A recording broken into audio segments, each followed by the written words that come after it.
앞서 국회의원들의 밥 먹는 거 이야기했는데요.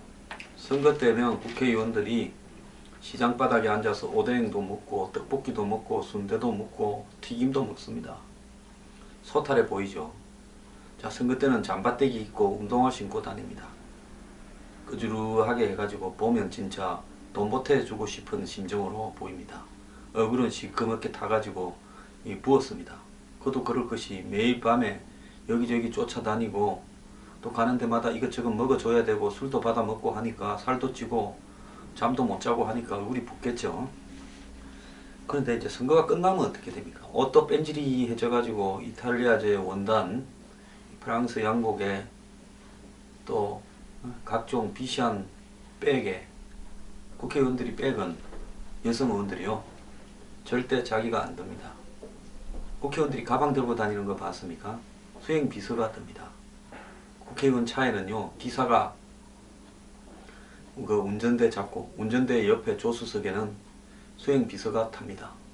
그래서 그 수행 비서가 국회의원 가방 전화기 다 들고 있다가 이제 부르면 쫓아가서 갖다 줍니다. 국회의원은 조그마한 지갑 하나 하고 전화기 이 두 개만 들고 다니고 어떤 사람은 전화기도 수행 비서 보고 들게 하기도 합니다.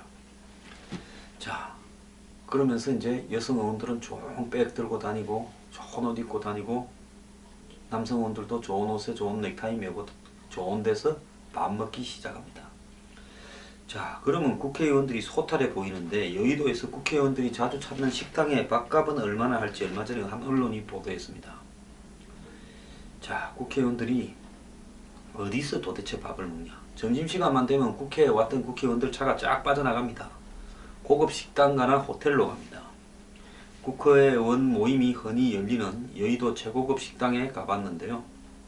95,000원이랍니다. 점심이 부가세 포함해서요. 예약은 늘 차 있습니다. 그 국민일보가 운영하는 그 빌딩 있죠.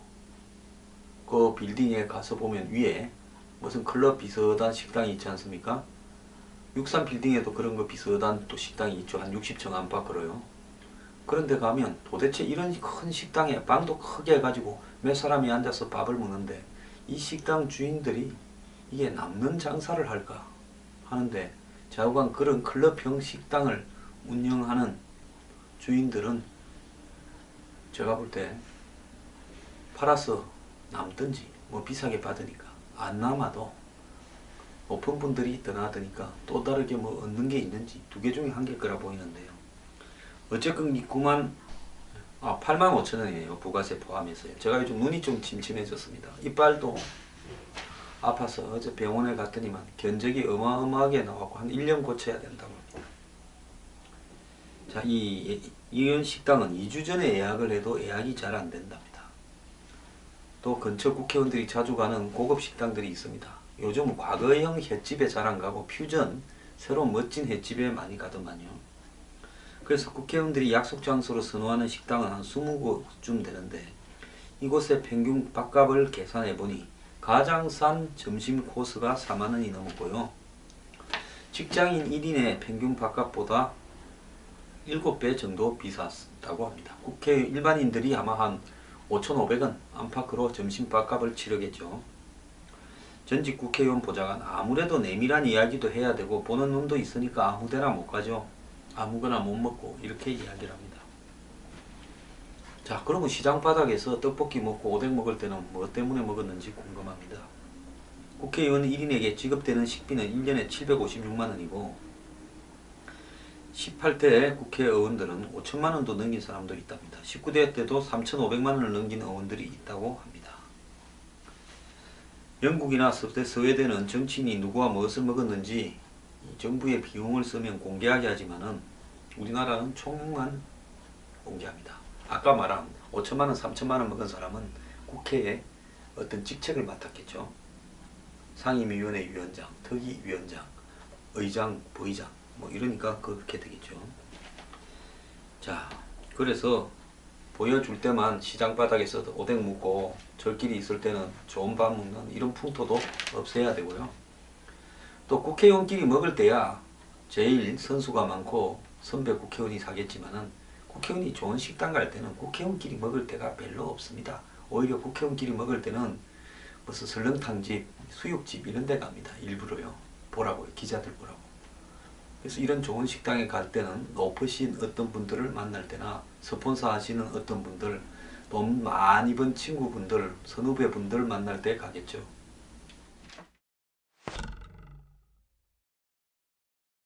중국의 위안화가 미국 달러를 대체할 거다. 이런 그 책들이 몇 년 전부터 많이 나왔습니다. 저는 중국의 경제 추락을 예언하는 사람이고, 어제 제가 소개해드린 로거프 교수도 한국에 와서 그래 이야기를 했습니다. 자, 중국 경제가 성장하는가 성장하지 않는가는 위안화가 달러와 같은 기축 통화가 되는가 하는 문제일 건데요. 모스크바 국제금융연구소가 위안화가 기축 통화가 될 건가? 즉 기축 통화라는 것은 전 세계에 널리 일상에서 결제 수단으로 나라를 막론하고 통용되는 그런 통화를 이야기하는데, 우리가 외국 갈 때 흔히 달러 바꿔가죠. 달러 안 쓰는 나라에도요.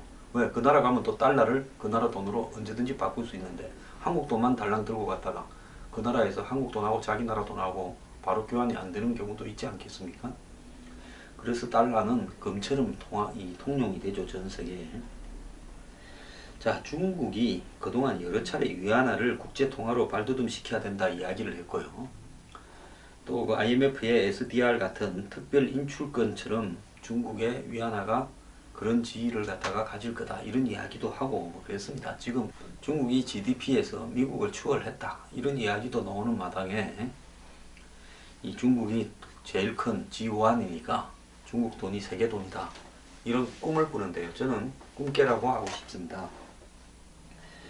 자, 뭐 우리가 흔히 보면 중국이 각국 중앙은행과 통화스왑, 그러니까 급할 때 서로 간에 이 통화를 갖다가 스왑이라는 게 뭡니까? 바꿔치기 한다는 거 아닙니까? 이렇게 교환할 수 있는 그런 협정을 맺는 걸 말합니다. 우리가요, 지난 2008년 금융위기 때 갑자기 달러당 한 1,700원까지 가게 되면서요, 통화 스왑의 필요성을 많이 느꼈고, IMF 때 통화 스왑이나 이런 부분 시스템이 있었으면 IMF를 당하지도 않았을 겁니다. 그래서 우리가 그 이후에 중국, 일본, 미국 등과 통화 스왑을 많이 체결하죠. 중국도 약 571조 33개국과 통화 스왑을 했답니다. 통화 스왑이 널리 행해진다는 것은 그 나라 돈이 점점 국제 결제 통화가 되어 간다는 걸 의미하는 거 아니겠습니까? 또 중국은 위안화 허브로 불리는 역의 청산 결제소를 갖다가 이제 운영 중인데요. 대규모 결제소가 있는 곳이 홍콩, 싱가포르, 대만, 서울, 런던, 프랑크푸르트, 파리, 룩셈부르크 등이라고 합니다. 그리고 중국이 이제 위안화 채권을 이 44억 위안 2014년 중반에 발행했고요.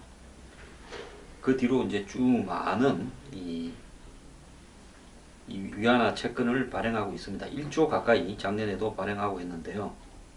이런 부분들을 통해서 중국은 자기 돈이 세계적으로 통용되는 거다 라는 걸 보여주겠죠. 그러면 중국 위안화 채권을 각국들이 사가지고 그걸 보관하고 있으면 결국은 중국 돈이 금처럼 일종의 보관 수단도 된다. 채권을 가지고 있다는 것은 그 나라의 돈의 가치가 안정적이다라는 걸 의미하는 거 아니겠습니까? 달러 채권의 가치가 잘 흔들리지 않는다는 안정성이 있으니까 하는 거 아니겠어요?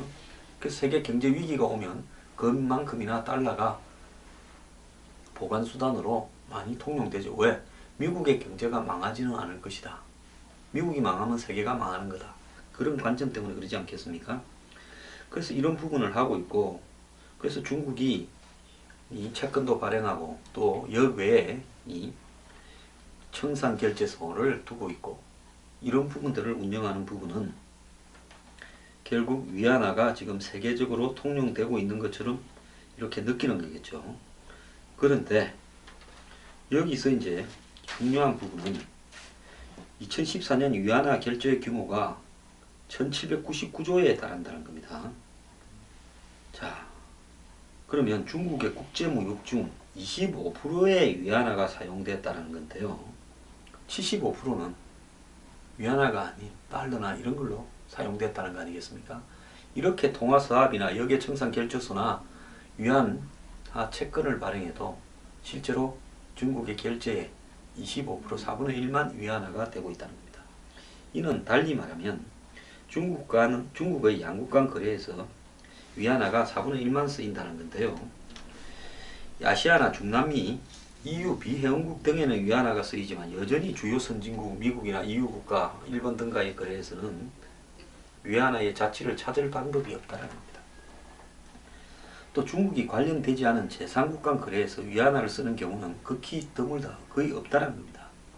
중국의 위안화가 국제 거래 중에는 1% 밖에 안 쓰인다는 겁니다. 미국의 달러화의 경우 총 공급량 중에서 3분의 2가 미국 밖에서 쓰이고요. 제3국끼리, 개인끼리, 저끼리 막 쓰는 겁니다. 그렇지 않습니까? 한국에도 많이 쓰잖아요.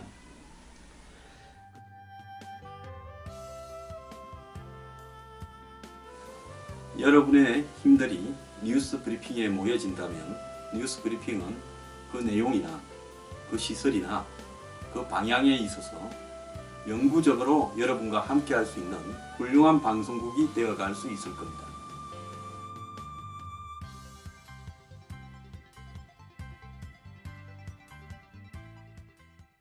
그 다음에 이 역외예금에 지금 역외 청산결제소에서 은행 예금들이 이제 거기에 막 들어오는데 역외예금의 80~90%가 홍콩, 대만, 싱가포르 등에 집중되어 있다는 겁니다. 그래서 전문가들은 중국의 금융지방성, 즉 중국의 이 성들이 있잖아요. 뭐 절강성이라든지 산서성이라든지 이런 것처럼 싱가포르나 홍콩이나 마카오나 대만은 중국의 또 다른 금융지방성에 불과한데 이런 나라들이에서 쓰이는 중국 돈의 그런 거래는 별 의미가 없다라는 겁니다. 역예금이라는 것이. 중국 내 은행들이 예치한 예금은 약 100조 위안인데요. 역예와 역내 비율이 1.5%밖에 안 된다는 겁니다. 자, 금융지방성을 빼고 나머지 순수하게 역예금을 따지면 1%도 훨씬 밑으로 내려간답니다. 자, 그런데 달러 예금 비율은 30%라는 거죠. 그러니까 중국 자체의 예금에서도요, 달러는 한 30%를 차지하는데 중국의 역외 예금에서 이 위안화가 실제로 사용되는 부분은 1%보다도 훨씬 적다는 거죠. 그래서 흥미로운 사실은 위안화 국제화의 걸림돌 중에 하나가 중국의 막대한 무역 흑자랍니다. 무역 흑자를 많이 보면 많이 볼수록요, 중국이 어떻게 됩니까? 물건을 갖다가 외국에 팔죠. 그러면 그 결제를 대부분 뭘로 받겠습니까? 파는 물건을요. 달러로 받지 않겠습니까? 그럼 달러로 받아와가 그 사람들은 뭘로 또 바꾸겠습니까? 중국 안에서? 위안화로 바꿀 거 아닙니까? 그러니까 중국 안에 위안화가 더 가면 갈수록 더 쌓인다는 거죠. 그래서 위안화가 외국으로 빠져나가서 세계에 돌아다녀야 되고 중국 안에는 조금만 있어야 이게 국제 통화가 되는데 무역 흑자를 보면 볼수록 중국 안에 위안화가 더 쌓이고 있으니 이거는 뭔 이야기야. 중국이 위안화로 거래한 나라도 한번 봅시다. 자, 중국이 물건을 수입하고 위안화로 줍니다. 그 나라는 또 그 위안화를 어디다 쓰겠습니까? 중국의 물건을 수입하고는 수입 대가로 위안화를 줘버리지 않겠습니까? 그러니까 중국으로 다시 다 돌아오는 겁니다. 근데 무역 흑자니까 중국 안에 더 많이 쌓이겠죠. 그래서 이렇게 중국 안으로만 쏠리는 위안화 흐름은 기축통화로서는 기본기가 안 된다는 겁니다. 미국이요, 막대한 무역 적자를 하면서도 기축통화 기능을 유지하는 것은 이 미국 밖으로 달러들이 너무 많이 나가 있다는 겁니다. 그래서 많은 경제학자들이 지적하듯이 미국 달러를 기축통화로 유지하기 위해서는 미국이 지불하는 대가가 미국 안에서 공장들이 다 없어져 버리는 탈산업화 내지 산업공정화라는 겁니다. 오늘날 힐러리나 트럼프가 미국 안에 공장을 만들어야 되고 일자리를 만들어야 된다면 외국에 나갔던 달러가 다시 미국으로 돌아오게 돼 있어요. 왜? 외국이 갖고 있는 달러를 갖고 미국 물건을 사고 줘야 될 거 아닙니까?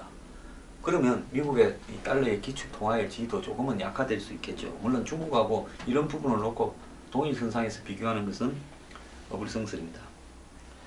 그래서 중국 지도부와 경제학자 일부의 발언을 종합하면 위안화의 국제화 목표를 위해서는 두 가지 방법이 고려 중인데, 첫째는 무역 수지를 흑자에서 적자로 바꾸는 건데, 그러면 중국 내 해외 자본 유입을 가속화시키는 건데, 위안화가 적절한 환율을 유지하는 시점에서 중국은 수입을 늘리는데 위안화를 지불하고, 그렇게 되면 중국 내에 쌓인 위안화가 밖으로 빠져나가게 되겠죠.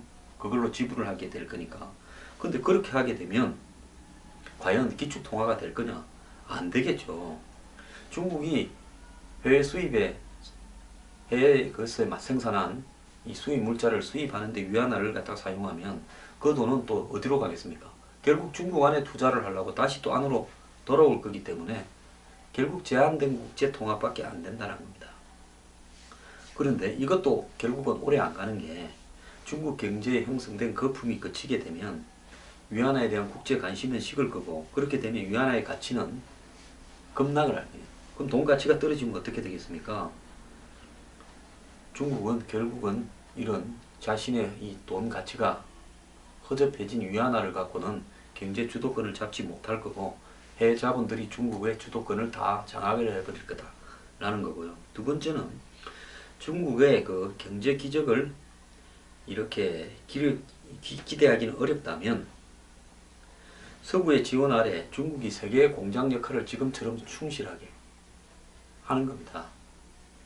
근데 서구는 지금 다른 계획을 수립 중인데 그 시나리오에는 중국이 맡을 역할은 없다는 거죠. 중국은 미국적 방법으로 위안화의 국제화를 시도할 경우 빠지게 될 함정을 지금이라도 잘 알아야 된다는 겁니다. 중국이 이전에 한 20년간 수행했던 그런 경제 기적을 두 번째 또 기대하기는 어렵다는 겁니다. 중국은 미국이나 유럽 등 서구가 한마디로 세계의 공장 역할을 수행하라라고 한정된 역할을 갖다가 부여한 거고요.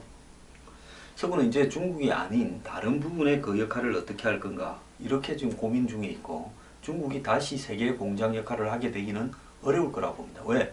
20, 30년 전에 중국은 만만했는데 지금 중국은 세계 대국처럼 설치고 있습니다. 이런데 미국이나 유럽이 중국을 다시 세계 공장으로서 역할을 부여하겠습니까? 중국의 뭐 GDP나 임금이 좀 올라서 그것도 할래도 또 할 수도 없을 겁니다. 그렇다면 결국은 중국이 미국식으로 이렇게 자신 나라의 탈산업화, 공동화를 갖다가 이렇게 받아들이면서 자기 나라 돈을 위안화를 기축통화로 추진하려고 할 때 치를 대가는 너무나 크기 때문에 미국은 버틸 수 있지만은, 미국은 금융이나 서비스 또 각종 인적 자원 이런 부분들이 너무나 탄탄하기 때문에 나라에 제조업이 없어도 지금까지 버틸 수 있는 겁니다. 영국도 그렇잖아요. 프랑스도 사실상 그렇죠. 근데 중국은 그렇게 되면 못 버틴다는 겁니다. 중국이 금융이나 서비스업의 경쟁력이 어디에 있습니까? 결국 중국의 기축통화라는 것은 말짱 뻥이고요. 중국은 앞으로 이 중국의 위안화의 휴지 조각화를 기대할 날만 남았습니다. 대표님.